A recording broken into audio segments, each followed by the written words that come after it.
sometime this summer, a piece of software is going to realize that your car needs new brake pads. Right. And it's going to independently check your bank account, just to ensure you have the funds. Which is wild. Right. And then negotiate a price with a local mechanic based on historical neighborhood data. Yeah. And schedule an appointment that perfectly aligns with a gap in your calendar. Yeah. And it is going to do all of this while you are literally asleep. Exactly. I mean, we're officially taking the steering wheel away from the user. It's crazy. It really is the end of technology as a passive tool, and the beginning of technology as an autonomous actor. Yeah. Because for decades, the fundamental contract between humans and computers has been entirely synchronous. Right. You input a command and you wait. Exactly. You input, you wait, and the machine retrieves a specific result. Like you type a search query, you get a list of blue links, you press a button, a program opens. Yeah. It was essentially a highly complex vending machine. A vending machine. That's a great way to put it. All right. You push A4, you get the potato chips. You were always in the driver's seat, which is, comforting. Yeah, very comforting. But what we're looking at today fundamentally breaks that contract. Yeah. Because the vending machine is now anticipating that you'll be hungry at 3 p.m. Right. It's checking your dietary restrictions, ordering the chips from a local supplier, and having them delivered to your desk before you even realized you wanted a snack. Which brings us to the core of our deep dive today. Yes, it does. We've spent the last few days analyzing a massive stack of source material, including our own research notes, an extensive infographic summary, and the unabridged transcript from the highly anticipated Google I/O 2026 keynote. And the mission for this deep dive is to distill this massive, incredibly dense event into its most crucial paradigm shift. Exactly. We are mapping the exact moment AI transitioned from a tool that answers questions to a proactive agent that plans, acts, and solves complex, multi-step problems on your behalf. And that shift is huge. It is. Okay, let's unpack this because, I know tech keynotes, they are inherently designed to be flashy. Oh, absolutely. They promise the moon. Right, they promise the moon, and usually the reality 10 years down the line is just like a slightly better smartphone camera. Yeah, exactly. But looking at the source material, the sheer scale of the infrastructure investments and the actual consumer rollouts slated for this year suggests something entirely different. It does. This isn't theoretical future casting. It's May 20, 2026, and the Agentic rollout is happening right now for you, the listener. Right. To understand why this isn't just vaporware, we have to start by looking at the physical reality of what it took to run these systems. The engine room. Exactly. Because AI is no longer just a software problem. I mean, it is fundamentally a thermodynamics and real estate problem now. Wow. Yeah. Before we can talk about what these new agents can do, we have to go down into that engine room. And the infrastructure scale presented in this keynote was, quite frankly, difficult to comprehend. It was staggering. They charted Google's 10-year AI-first journey using a very specific metric, which is tokens. Right, tokens. Now, for you listening, if you use Claude or ChatGPT daily, you might know this, but a token is the fundamental unit of data an AI model processes. Yeah, it's a chunk of a word or a pixel of an image or a microsecond of audio. But let's dig into what a token actually represents mathematically in this context. Sure, because a token isn't just a static piece of data. Right. It is a vector in high-dimensional space. When an AI processes a token, it is mapping the relationship of that tiny fragment of information to billions of other fragments. It's basically the raw caloric energy of artificial intelligence. That's exactly it. And the consumption of those calories is growing at an exponential rate. Exponential doesn't even feel like a big enough word. Seriously, 2 years ago, in 2024, Google was processing 9.7 trillion tokens a month. Which sounded huge at the time. Right. Last year, that jumped to 480 trillion tokens. It's impressive. But the keynote revealed that today, they're processing 3.2 quadrillion tokens per month. 3.2 quadrillion. That is a 7x increase in a single year. If we connect this to the bigger picture, that phrase they use, token maxing, it's more than just industry jargon. Right. Processing 3.2 quadrillion tokens is a direct proxy for human reliance on AI. Wow. Because Every single one of those tokens represents a human query being answered or a complex line of code being compiled. Or a hyper-realistic image being rendered. Exactly, or a massive scientific data set being parsed. This exponential growth curve isn't just machines talking to machines in a vacuum. No. It is humanity actively outsourcing its cognitive load at a planetary scale. But outsourcing that cognitive load requires physical infrastructure. Huge amounts of it. Which brings us to the financial reality. Yeah. In 2022, their annual capital expenditure was about $31 billion. Right. The estimate for this year's 2026, $180 to $190 billion. It's insane. They are spending nearly a fifth of $1 trillion in a single year. And that money isn't going into the cloud because, the cloud is just a marketing term. Yeah, the cloud is just someone else's computer. Exactly. That money is going into pouring concrete, securing land rights, building massive cooling systems, and tapping into municipal power grids. It is the complete industrialization of compute. Yeah. Because you cannot process 3.2 quadrillion tokens a month on legacy architecture. You just can't. Which is why the introduction of the new TPU V8, the tensor processing unit, is so critical to this narrative. Right, they haven't just made a faster chip. No, they've fundamentally bifurcated the architecture to reflect how AI actually operates. They introduced a dual chip approach. Right. They have the TPU-8T, which is designed exclusively for large-scale training. And this allows them to seamlessly distribute training, runs across more than 1 million TPUs globally. 1 million. That's absurd. And then they have the TPU-AI, which is built purely for inference. We really need to explain the difference here because it's the key to how these agents operate so quickly. So training an AI model, what the 8 does is like reading every single book in the Library of Congress and attempting to comprehend the underlying structure of human language and physics. Right. It takes time. It requires massive, sustained, interconnected processing power over months. Okay. Inference, what the 8i does is taking the test.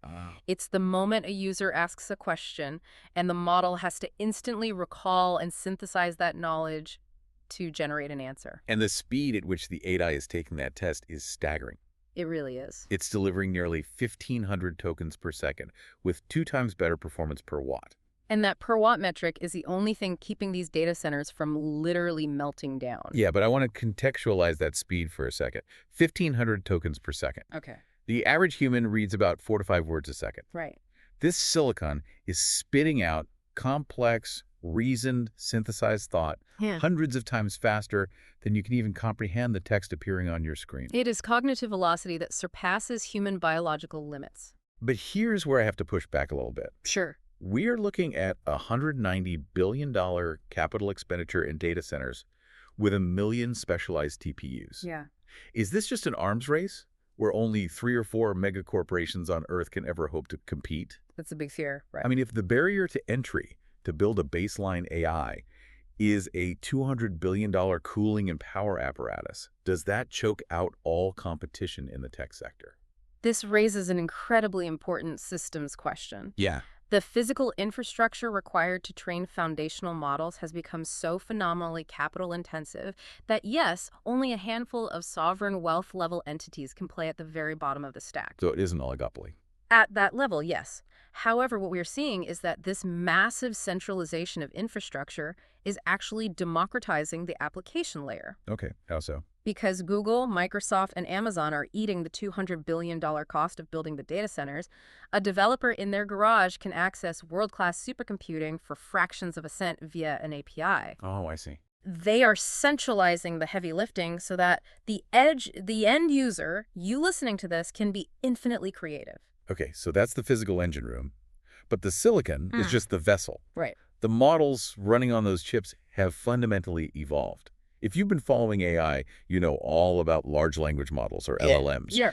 But the keynote made it very clear that we are moving past LLMs into the era of world models. Yes. Specifically, the new model introduced by Demis Hassabis, Yeah. Gemini Omni. This is a profound philosophical and architectural shift in how neural networks are designed. Break it down for us. A traditional large language model, fundamentally, is a master of statistical parroting. Right. It predicts the next most likely token in a sequence.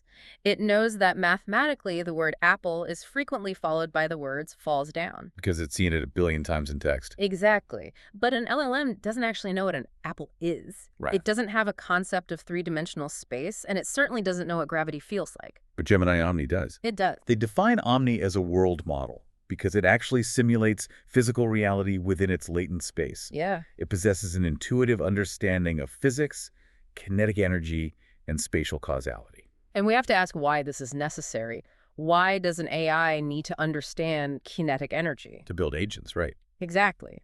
Because if the ultimate goal is to create an agent that can operate in the real world, whether that is a digital agent planning a highly complex logistics route or a physical robot navigating a kitchen, it cannot rely on statistical text prediction. No. It must understand how the physical universe operates. If I drop a glass, it shatters. Right. A language model might guess that based on text, but a world model predicts the physics of the shatter based on the mass of the glass and the density of the floor. The demo they showed for Omni perfectly illustrated this leap. Oh, the claymation one. Yes. They prompted the model to make a claymation explainer of protein folding. Such a weird, specific prompt. Right. Now, an older model might have generated a decent 2D illustration. Sure. But Omni generated a highly accurate, physically plausible video of amino acids folding into complex beta sheets. And it made the entire simulation look exactly like real clay being manipulated by human hands. It's mind-blowing. It understood the physics of the molecules and the physics of clay simultaneously. And it went further with the black hole demonstration. Oh yeah, talk about that one. They took a standard smartphone selfie video of a person walking down the street. Just a normal video. This is a normal video. And they prompted Omni to add a black hole to the environment. Right, and it didn't just paste a black circle onto the video like a cheap filter. Not at all. Omni understood the lighting of the original video, calculated the severe distortion of space-time around the event horizon, and accurately simulated how the gravitational lensing would warp the specific buildings and streetlights in the background of that exact environment. Because it is treating reality not as a static image, but as an editable mathematical canvas. Yes. It takes multimodal inputs, the text prompt, the video file, the audio track, and computes the physical realities of those inputs to generate a coherent, physically accurate output. Now, running alongside this massive world model is a more targeted release. Gemini 3.5 Flash. Yes, Flash. And this is where the economics of that massive data center infrastructure start to pay off. Exactly. Because Flash is designed to be highly capable, but relentlessly cost-efficient. Yeah. Is 4 times faster than other frontier models on the market. And Sundar Pichai demonstrated this speed live on stage in a way that developers immediately understood. Yeah, the Chrome Dano game. Right. He prompted the model to recreate that little pixelated T-Rex that jumps over cacti when your Wi-Fi goes down. We all know that screen. We've all been there. He typed out a prompt describing the game mechanics, hit enter, and the game was completely coded, compiled, and playable in real time. Instantaneous. Instantaneously. It was running on that new TPU-8i architecture we discussed. So the output speed was that staggering 1,500 tokens per second. Yeah. But beyond the visual trick of coding a game instantly, the financial implications of this capability are massive. It's huge. Pichai noted that top enterprise customers are currently processing roughly 1 trillion tokens a day for internal logistics, customer service, and data analysis. 1 trillion a day. If those enterprises shift 80% of their workloads to 3.5 Flash, they would save over $1 billion annually. $1 billion saved just by swapping out the invisible API endpoint powering your company's internal software. It's just wild. But here's the critical pivot. We've seen that these models are incredibly fast and physically aware. Right. But how do developers actually harness this speed to build complex enterprise-grade software? You can't just type a prompt into a chat interface and expect a massive database architecture to pop out perfectly. No, you can't. And this is exactly why the era of the human developer manually typing out syntax is ending. This is a huge shift. It really is. Developers don't just use AI to write single blocks of code anymore. They use AI agents to orchestrate and build entire software ecosystems. Which brings us to what was perhaps the most structurally disruptive announcement of the entire keynote. Anti-gravity 2.0. Yes, Anti-Gravity 2.0. They described it as an unabashedly agent-first development platform. And just to set the baseline, internally at Google, Developers are already processing 3 trillion tokens a day using this platform. Just internally. Just internally. But the moment that truly melted everyone's brain was the live demo by Varun Mohan. Oh, the OS build? Yes. He tasked the anti-gravity platform with building a fully functioning operating system from scratch. We need to pause and provide context for anyone who isn't a systems engineer. Please do. Building a custom operating system is notoriously brutal. Yeah. It is not like building a website. It requires writing a kernel, managing raw hardware components, designing a memory scheduler, and building file systems from the ground up. It's intense. Historically, this requires a team of highly skilled, specialized systems engineers working for months, if not years. Exactly. It's the plumbing of the digital world. Yeah. But Anti-Gravity 2.0 built this custom OS in 12 hours. 12 hours. And it costs less than $1,000 in API computing credits. Unbelievable. But the real breakthrough wasn't the speed, it was the mechanism. How did it do it? Right, it wasn't just one agent. No, it wasn't just one massive AI model writing code linearly from line 1 to line 10,000. Anti-Gravity deployed 93 independent sub-agents working in parallel. This is the essence of asynchronous multi-agent orchestration. Let's use an analogy here. Think of this like a massive digital assembly line. Okay. You, the human developer, or the factory manager, you stand at the top and say, I want a car. Right. Suddenly, 93 highly specialized workers materialize out of thin air. One worker exclusively engineers the transmission. One worker focuses purely on the aerodynamics of the chassis. Yes. Another only sews the leather seats. But here is the magic. They all have a shared memory space where they communicate with each other asynchronously to ensure all the parts fit together perfectly before the car rolls off the line. And that shared memory space and communication protocol is exactly what anti-gravity provides. The agents made over 15,000 internal model requests during those 12 hours. 15,000 requests to each other. Exactly. They didn't just write the scheduler and the memory management code. They actively generated their own QA testing environments, executed the tests, discovered their own bugs, debated the solutions, and iterated over the code base until the operating system successfully booted. The human was entirely removed from the execution loop. Completely removed. And Varun actually proved it on stage. He booted up this entirely AI-generated OS right there. Right in front of everyone. He opened a command terminal and installed a classic joke utility called ASL that makes a little text-based ASCII train drive across the screen just to prove the terminal worked. Yeah. But then he decided to push it. He tried to run the classic video game Doom. And the OS immediately crashed. Naturally, because an operating system built in 12 hours by AI wouldn't inherently have the specific video and keyboard drivers required to run a 1993 first-person shooter. Right. But what does Varun do? He doesn't open the codebase, dig into the kernel, and start hand-typing C++ to build a video driver. No. He just switches back to the anti-gravity interface and types a plain English prompt. Hey, Doom isn't working. It says it's missing video and keyboard drivers. Fix it. And then what happens? The agents instantly spin back up, go out and research the specific driver requirements, write over 100 lines of complex C code, rebuild the operating system kernel, and within moments, he is actively playing Doom on an OS that was hallucinated into existence by a machine the night before.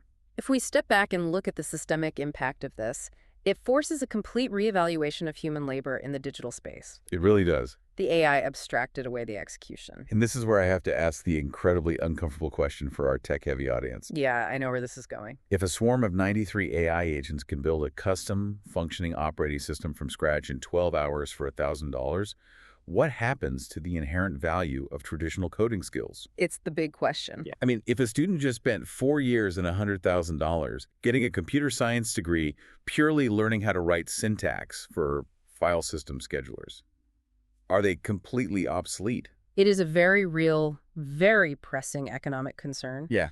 The nature of the developer's skill set is shifting dramatically. The market value is rapidly moving away from the syntax of coding. Meaning the memorization. Meaning, yeah, the rote memorization of how to structure a specific loop in Python or C++ head, that is becoming a $0 skill. Wow. $0. Because the machine can do it instantly. The value is moving entirely towards systems thinking, architecture, and orchestration. So you have to see the big picture. Precisely. The developer of the future is no longer a bricklayer. They are an editor and a director. Right. You still absolutely need a deep fundamental understanding of how an operating system should work so you can evaluate if the agent's built a secure and efficient product, but you will not be hand-typing the boilerplate logic yourself. So the leverage of a single human developer who understands systems just went through the roof. Exactly, while the leverage of a pure syntax coder plummeted. The future of coding isn't syntax, it's management. Management and vision. Okay, so we've seen how this hyper-accelerates the developer world. But most people aren't building custom operating systems on their lunch break. No, thankfully. How does this agentic leap actually change the daily life of the listener? We need to look at the consumer reality. This brings us to the evolution of Google Search and the introduction of Gemini Spark. Yes. And the underlying theme for the consumer is exactly what we discussed at the top of the show. The complete transition from synchronous computing to asynchronous computing. Right, the death of the loading bar. Exactly. So search is getting a massive architectural upgrade. They mentioned that the current AI mode in search already has over 1 billion monthly active users. Which is huge adoption. It is. But they are rolling out something called generative UI. And this fundamentally changes what a search actually is. Right. Because search doesn't just give you text summaries or links anymore. It generates custom interactive software applications for you on the fly. And the demo for this was a perfect illustration of the shift. Tell us about it. A user typed in a query asking how binary black holes affect the fabric of space-time. Okay. Now, instead of returning a Wikipedia article or a static video, Search instantly coded and deployed a custom interactive visual simulation directly in the browser. Wow. The user could physically drag sliders to adjust the mass ratio and orbital separation of the two black holes and watch the gravitational waves distort in real time. So what's happening under the hood there is that search is invoking that same anti-gravity coding harness we just talked about, but it's deploying it instantaneously for a consumer's curiosity. Exactly. It's building a bespoke app that exists for exactly 5 minutes to answer your specific question, and then it vanishes. That is generative UI. For decades, the user has been forced to adapt their workflow to fit the rigid interface of an app. Now, the interface is dynamically adapting to fit the precise intent of the user. And they showed a much more relatable example of this with the family weekend planner. Oh, that was a great demo. The demonstrator simply asked, search for weekend activity ideas. Search didn't just give a list of parks. Because that would be the old way. Right. Because the user had granted it ecosystem access, Search built a fully functional dashboard. Yeah. It cross-referenced live weather data and current traffic patterns. It looked at the user's Google Calendar and automatically blocked out times they already had commitments. And it even looked at Gmail, right? Yes. It scanned recent Gmails to note that the user's kids were currently obsessed with chess and animals. That's incredible context. It compiled all of this into a shareable, interactive mini-app tailored perfectly to that specific family for that specific weekend. But while generative UI is powerful, the true leap into the agentic age comes with the deployment of search agents. Yes, the background workers. Right. You can now tell Search, hey, I am looking for a 2-bedroom apartment. I need it to have south-facing natural light, these exact room dimensions, and it must be within a 15-minute commute to this specific address. Very specific. Or, on the financial side, track all mid-cap biotech stocks, monitor for a price-to-earnings ratio under 15, positive cash flow, and 0 long-term debt. And then what? You speak the command and you close the tab. You are done. That is the asynchronous shift. You don't have to check Zillow every day. You don't have to constantly refresh a stock ticker. The agent lives in the background. Yeah. It continuously monitors the entire surface area of the web-scraping real estate databases, parsing real-time financial disclosures, reading a social media sentiment, and it only sends you a synthesized update when a target that precisely matches your incredibly complex parameters appears. You assign the task, and you go live your life. Exactly. Which perfectly sets the stage for Gemini Spark. Oh, Gemini Spark! This is where it gets intensely personal. They described Gemini Spark as a 247 personal AI agent running on dedicated virtual machines in Google Cloud. Let's clarify what that means. Yeah, go ahead. A dedicated virtual machine means this isn't just an app on your phone that goes to sleep when you put the phone in your pocket. Right. It is a continuous running instance of an AI in a data center whose sole computational purpose is to manage your digital life. Your own personal server, basically. Essentially, yes. The demo for this was incredibly relatable for anyone who has ever tried to coordinate a group of people. The block party. Yes. Josh Woodward came on stage and said he was planning a neighborhood block party. Yeah. He didn't open an email client. He just fed Gemini Spark a massive conversational prompt. Yeah. He said, grab the RSVPs from my inbox, create a spreadsheet of who is bringing what food, draft reminder emails to the neighbors who haven't replied yet, and make a hype presentation deck to send around. The complexity of what the AI has to do here is immense. It's crazy. It has to understand the semantic intent of the prompt, break it down into sequential steps, and execute across multiple disparate software silos. Exactly. Spark goes in, creates a live Google Sheet, parses the emails, and populates the data. Right. It drafts the polite reminder emails. It opens Google Slides and builds a presentation deck, complete with an AI-generated image of a massive bounce house. But the absolute craziest part. The HOA rules. Yes. The system proactively read a PDF of his neighborhood homeowners association rules that happened to be stored deep in his Google Drive. Unprompted. Unprompted.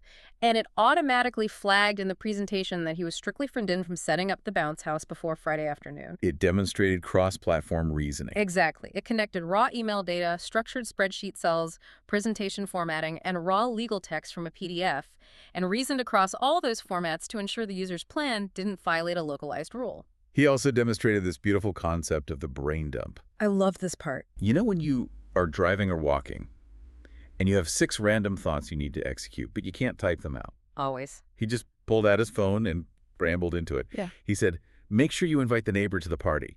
Look at Sunar's upcoming meetings and color code them pink on my calendar and make a weekend chore checklist for the kids. And it handled all of it. He hit stop, put the phone away, and Spark quietly parsed that chaotic audio file into distinct, actionable tasks in the background. And we absolutely must highlight the macOS integration they demonstrated because it fundamentally changes desktop computing. Oh man, this blew my mind. It was so smooth. They tied the agent directly to the function key on a Mac laptop.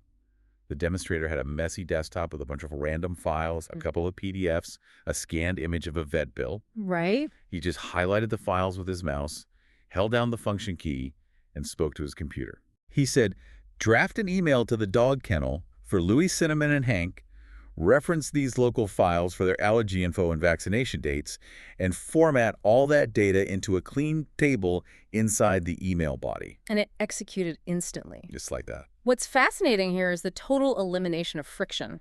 Think about the physical steps normally required to do that. It's a lot.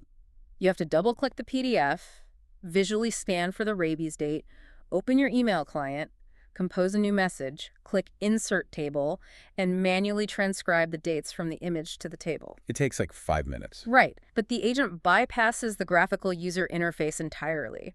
It turns the entire operating system into a conversational, intent-driven interface. And to make sure you aren't overwhelmed by all this automated activity, Spark compiles everything into the daily brief. Right, the daily brief. It's a personalized morning digest that organizes your inbox, flags the important calendar shifts, and prioritizes the tasks your agents are currently working on. It acts as the ultimate executive assistant. But if these agents are organizing our lives, planning our block parties, and tracking our real estate, eventually they hit a wall. Money. Exactly.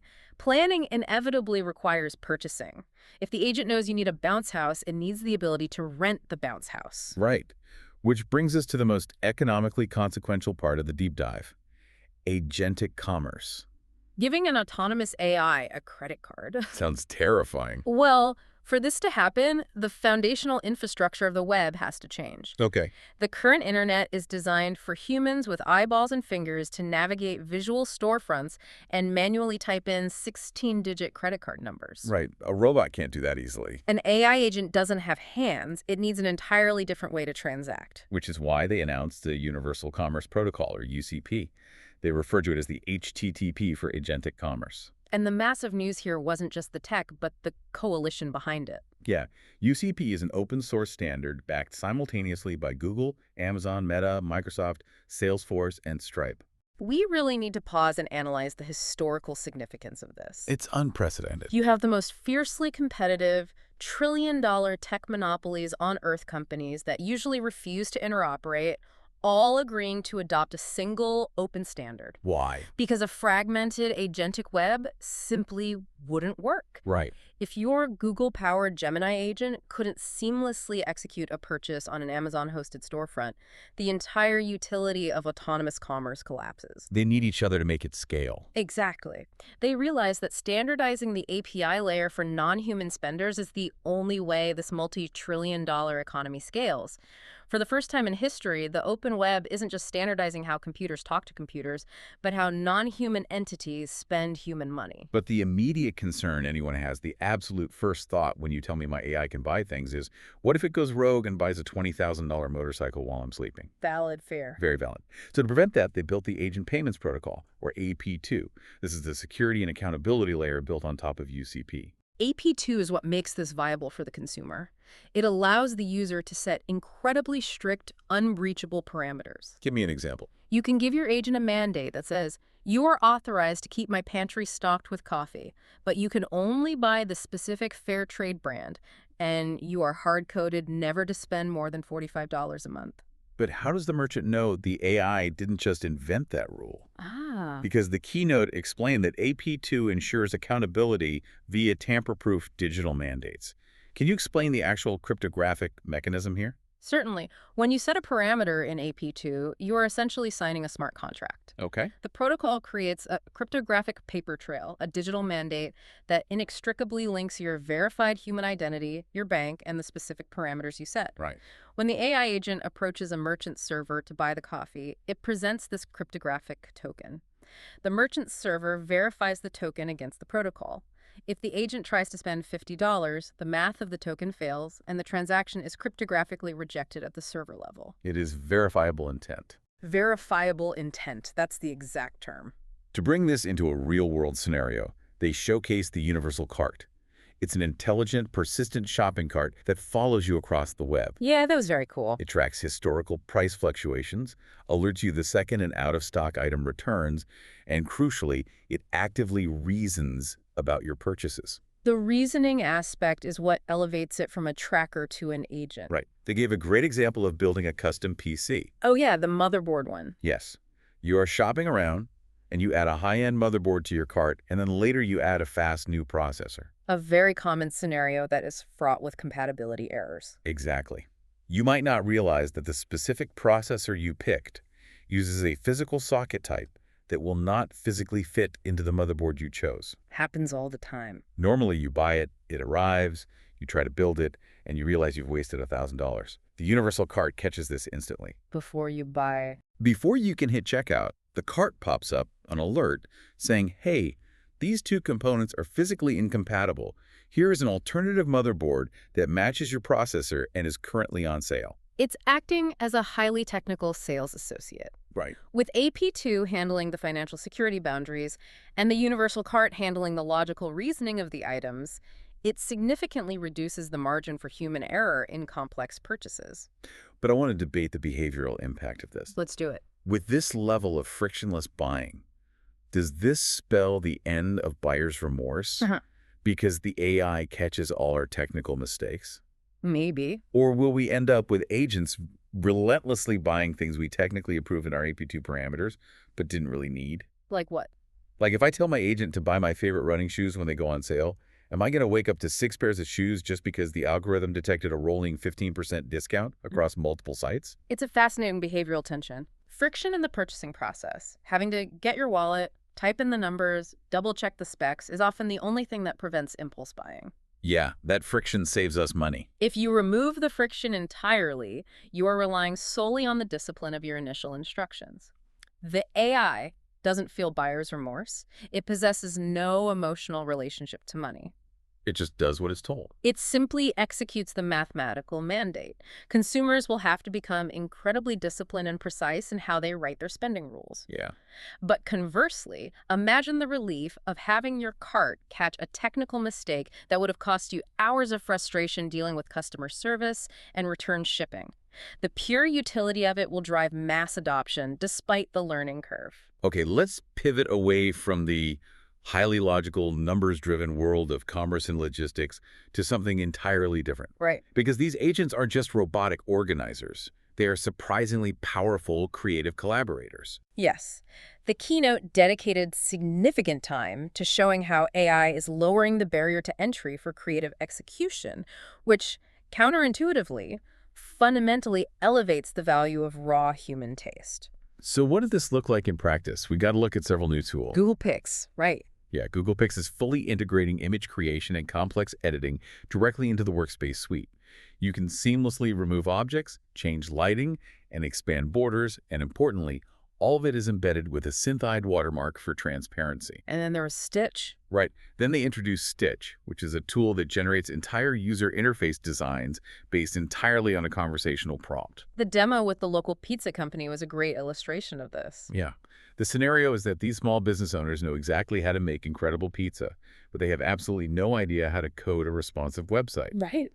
They give the Stitch agent a text prompt describing the vibe they want, and it instantly builds out the entire UI, the menus, the ordering buttons, the image carousels. And if they don't like it? If they don't like it, they don't have to rewrite code. They just talk to it. They say, make the header text more playful and enlarge the order button, and the entire layout re-renders perfectly in real time. But the most visceral demonstration of this creative leverage was Google Flow and Flow Music. This was mind-bending. Walk us through it. The Flow agent took a single static photograph of a person walking in a desert environment. Okay. The user then prompted the agent to treat that photo as a 3D environment and find different camera angles. From a 2D photo. From that one static image, the model generated 16 unique, full-motion video angles, panning shots, drone shots, close-ups. It hallucinated an entire movie set. It did. Then the user asked it to change the time of day. And we watched as the sky dynamically went dark, dust kicked up in the wind, the lighting shifted entirely, and headlights turned on in the background. It understood the physics, the depth, and the context of the scene perfectly. And we saw the exact same principle applied to the audio domain with Flow Music. Oh, the piano riff. Right.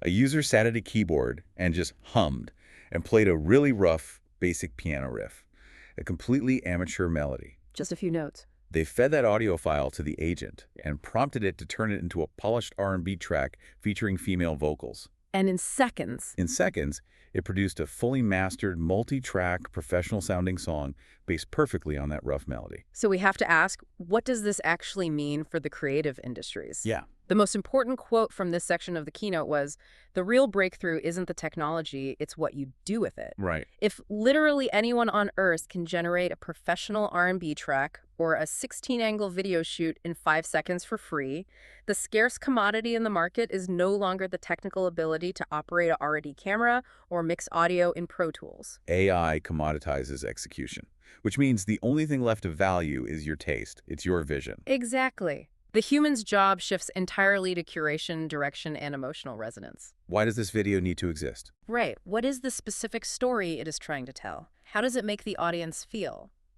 The AI is infinitely capable of handling the how, but it is completely void of intent. The human must provide the why. And they grounded this high-level creative philosophy with a beautiful real-world application. Holly. Yes, they profiled a small business owner named Holly. She immigrated from South Korea, opened a restaurant, and initially used Gemini just to track inventory. Like gallons of oil. She would ask it mundane things like, how many gallons of sesame oil did I order last month? But because the execution barrier was gone, she was able to scale her vision. What did she build? She used Gemini to build out an entirely inclusive hiring platform called Work Onward. The AI automatically translated her complex job postings into multiple languages and allowed potential employees to apply and interview entirely via text message, completely breaking down the technological and language barriers for immigrant restaurant workers. Wow. She had a profound empathetic vision. The AI was simply the frictionless tool that allowed her to execute it. It's the perfect encapsulation of technology acting as a pure lever for human intent. But here is the physical reality check. Uh-oh. All of this power, the commerce agents, the creative video tools, the operating systems, it is all ultimately useless if you have to spend 14 hours a day staring down at a glowing 6-inch rectangle in your hand to use it. Yes, screen fatigue is real. Which brings us to the hardware integration, taking AI off the screen. The industry has hit a wall with screen fatigue. The ultimate goal of the agentic age is to integrate these capabilities seamlessly into our physical environment, allowing us to remain present in the real world while the AI operates in the background. Enter Android XR and the new wave of intelligent eyewear. Audio glasses. Audio-first smart glasses are officially arriving in fall 2026. And the most critical part of this announcement wasn't the battery life or the processor speed, it was the design partnerships. Who did they partner with? Google partnered with Samsung and Qualcomm to build the microscopic internals, but they partnered with Warby Parker and Gentle Monster to design the actual frames. The significance of this pivot cannot be overstated. Why is that? For the last decade, tech companies have repeatedly tried and failed to force the general public to wear bulky, socially isolating, cyborg-looking headsets out in public. We've all seen them. It never works. They have finally realized that for augmented reality to achieve mass adoption, it must be inherently socially acceptable. It has to be fashion first. The Gentle Monster glasses they showed on stage just looked like high-end, stylish designer sunglasses. Yeah. If you saw someone wearing them on the street, you would have absolutely no idea there was a supercomputer hidden inside the acetate frames. And the interaction model they built for these glasses is entirely focused on hands-free, heads-up computing. Right. It relies primarily on spatial audio and whispered conversational inputs. The live demo with Nishta was wild. Tell us about it. She walks out on stage wearing the glasses. She asks Gemini, just speaking naturally, to navigate her to a specific cafe she visited last week. The AI, whispering in her ear via directional speakers, gives her turn-by-turn walking directions.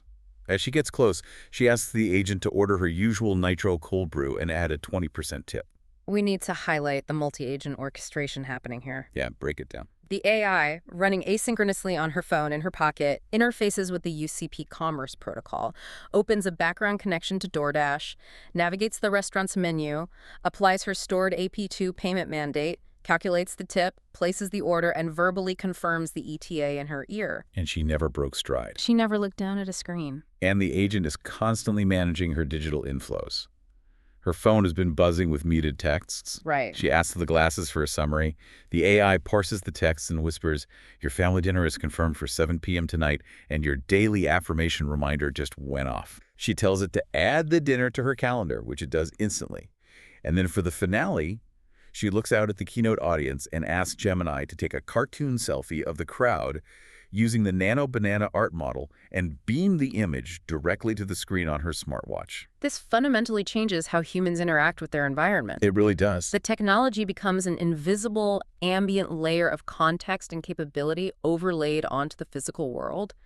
You remain physically present in the moment, looking up at the world, while the agent handles all the digital logistics and friction in the background. It's an incredible vision. But let's be real for a second. Okay. With technology this omnipresent, listening to our daily conversation, seeing exactly what we see through a camera on our face, having direct access to our bank accounts, how on earth do we trust it? The big question. And what is the ultimate end goal of pushing compute to this absolute extreme? That takes us to the final piece of our deep dive: safety, science, and the singularity. Trust and safety are not just ethical add-ons. They are the foundational pillars that make this entire agentic ecosystem viable. Right. If a user cannot definitively trust the output and the boundaries of the AI, the adoption curve goes to zero. They spent a lot of time updating us on Synthid, which is their digital watermarking technology that embeds identification directly into the pixels or audio waves, completely invisible to the human eye. Yeah. They announced they've already successfully watermarked 100 billion images and videos across the web. But the really big news is the industry alignment. Right. Who adopted it? OpenAI, Kakao, and 11 Labs have all officially adopted the Synthid standard. Once again, we see the absolute necessity of open standards in this era. Yeah. A watermark is completely useless if the wider internet doesn't agree on a standardized way to read and verify it. They also rolled out content credentials verification at the browser level, which can instantly analyze a photo of a burger or a politician and tell you definitively if it was taken by a camera or generated by a deepfake model. That's crucial. And on the enterprise side, they launched the CodeMender API, which unleashes AI agents to autonomously scan massive code bases, find critical cybersecurity vulnerabilities, and automatically patch them. It's essentially using AI to fight the massive influx of AI-generated cyber threats. But I want to circle back to a phenomenal question you raised earlier when we were talking about Yeah. commerce, because it is the defining safety question of the agentic age. Remind me. You asked, with agents acting autonomously on our behalf in the real world, how do we watermark an action? Hmm. We can easily watermark a synthetic image of a cat, but how do you watermark an AI buying a stock or sending a legal email on your behalf? Right. If the AI does something illegal, how do we prove I didn't click the button? How do we prove it was the agent? This connects directly back to AP2 and the concept of digital mandates. Okay. The watermark for a real-world action is the cryptographic paper trail that proves the origin of the intent. The intent. It mathematically proves that you, the verified human, authorized the agent to take that specific class of action within those strictly defined parameters. Got it. As we move into this era, safety mechanisms have to evolve from simply verifying content to verifying intent. Intent verification. Right. That makes total sense. Now, beyond consumer safety and commerce, the keynote made a hard pivot into how this compute scale is fundamentally altering the trajectory of human knowledge. Yeah, Gemini for science. They focused heavily on Gemini for science. Demis Hassabis came back on stage and detailed the progress of Alpha Earth Foundations, which is essentially a massive, high-fidelity digital twin of the entire planet designed for running ultra-complex climate and atmospheric simulations. He referred to it as conducting science at digital speeds. The most visceral example they provided was a system called WeatherNext. Oh, the hurricane model. Yes. Last year, in 2025, this AI model successfully predicted the exact trajectory and intensity of a Category 5 hurricane hitting Jamaica 3 full days earlier than the best traditional forecasting models on Earth. 3 days. 3 days. In the context of a natural disaster, 3 days is the difference between life and death for tens of thousands of people. It gave the government and the supply chains the crucial time needed to evacuate and prepare. And we are seeing the exact same acceleration in the biological space. Yeah. They highlighted isomorphic labs, which is using these advanced world models to reach preclinical trial stages for novel immune disorders and cancer drugs in record time. Amazing. They are computationally modeling molecular interactions at a scale that allows them to completely reimagine the timeline of pharmaceutical drug discovery. And all of this, the quadrillions of tokens, the world models predicting physics, the agents building operating systems, the AI predicting hurricanes, all of it culminated in a statement from Demis Hassabis that just made the entire auditorium go dead quiet. Oh, I know the quote. The head of Google DeepMind stood on stage, looked at the crowd, and stated that artificial general intelligence AGI, a machine intelligence that equals or surpasses human capabilities across all cognitive tasks, is just a few years away. And he said, "We are standing in the foothills of the singularity." We really need to linger on the gravity of those words. The foothills of the singularity. For the listener who might not be familiar, the singularity is a theoretical threshold in the timeline of history where technological growth becomes uncontrollable and irreversible, resulting in completely unforeseeable changes to human civilization. It's the moment the machine becomes smarter than the inventor. Right. For the head of one of the most advanced, well-funded AI labs in the world, to casually state on a public stage that we're currently standing in the foothills of that moment, it is a massive, incredibly sobering statement. It is absolutely chilling. But it's also incredibly hopeful when you look at the scientific applications we just discussed. Definitely. If we can reach a point where we are curing complex cancers at digital speeds, if we can predict climate catastrophes days in advance and re-engineer the power grid for maximum efficiency, the potential upside is an era of unprecedented human flourishing. It is the ultimate dual-use technology. The scale of the risk is matched only by the scale of the potential reward. Which brings us to the end of this deep dive. To briefly recap this incredibly dense arc we've been on. We started in the physical engine room, looking at the incomprehensible scale of 3.2 quadrillion tokens and the $190 billion being poured into massive specialized data centers. Right. We saw the transition from text predictors to world models that simulate physical reality.